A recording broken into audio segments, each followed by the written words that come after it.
వరికి బోనస్ ఎంతమందికి ప్లస్ లబ్ధి పొందే రైతుల సంఖ్యపై అధికారుల ఆరా ప్రభుత్వ కొనుగోలు కేంద్రాలకు వచ్చే ధాన్యం పైన అంచనాలు సన్న రకం వడ్లు ఎన్ని టన్నులు వచ్చే ఛాన్స్ ఉందంటూ లెక్కలంటూ చూస్తున్నాం. జనవరి నుంచి రేషన్ షాపుల ద్వారా ఎన్ని క్వింటాలు ఇవ్వాలి, సంక్షేమ ఆస్తులకు సరఫరా ఎంత మేరకు అవసరం, అంచనాలు రూపొందించేటువంటి పనిలో అధికారుల నిమగ్నం.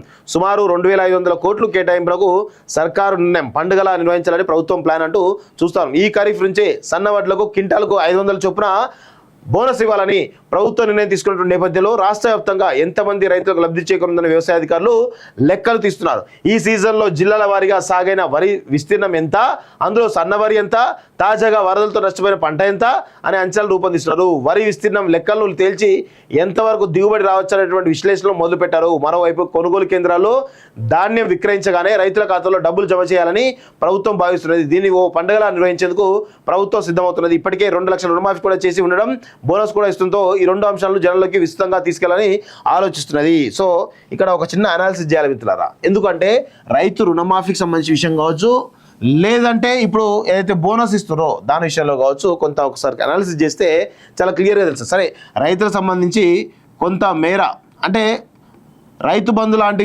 వ్యవహారాలు కావచ్చు, లేకపోతే దళిత బంధు లాంటి వ్యవహారాలు ఏదైతున్నాయో వీటిని ఇబ్బడిగా అందరికీ పంచేసి పుట్నాలు వంచిండు కేసీఆర్. సో దానివల్ల ప్రజాదరం చాలా తీవ్రంగా వృధా అయింది అనేది అందరికి కూడా తెలుసు.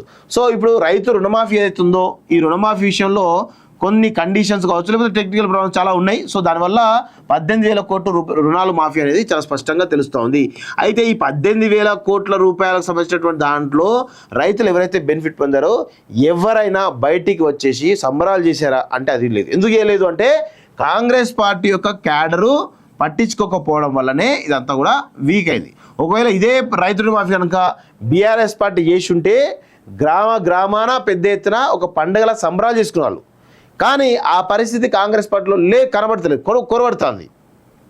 కాంగ్రెస్ పార్టీ ఎమ్మెల్యేలు కానీ, మండల స్థాయి నాయకులు కానీ, గ్రామ స్థాయి నాయకులు కానీ, లేకపోతే ఇతర విభాగాలు కానీ వీళ్ళెవరు కూడా రైతు రుణమాఫీ పైన గ్రౌండ్ లెవెల్లో పెద్ద ఎత్తున సంబరాలు చేయలేదు అనేది చాలా స్పష్టంగా తెలుసు. దీనివల్ల ఫెయిల్ కావడం జరిగింది. ఒకటి, ఇప్పుడు రేపటి రోజున బోనస్ ఇస్తా అంటుండు, మరి బోనస్ ఇచ్చి పండుగలు అయ్యాలంటుండు. మరి పండుగలు అయ్యాలంటే ఖచ్చితంగా క్యాడర్ సహకరించాలి, ఎమ్మెల్యేలు చేయాలి, మంత్రులు చేయాలి, అందరూ చేయాలి కదా. మీరు పైనుంచే మీరు ఆదేశాలు జారిస్తారు, కింద ఇంప్లిమెంటేషన్ ఫెయిల్ అవుతూ ఉంది. ఇట్లా కొనసాగితే మాత్రం ఖచ్చితంగా ఇబ్బందికరంగా ఉంటుంది అనేది గుర్తుపెట్టుకోవాలి.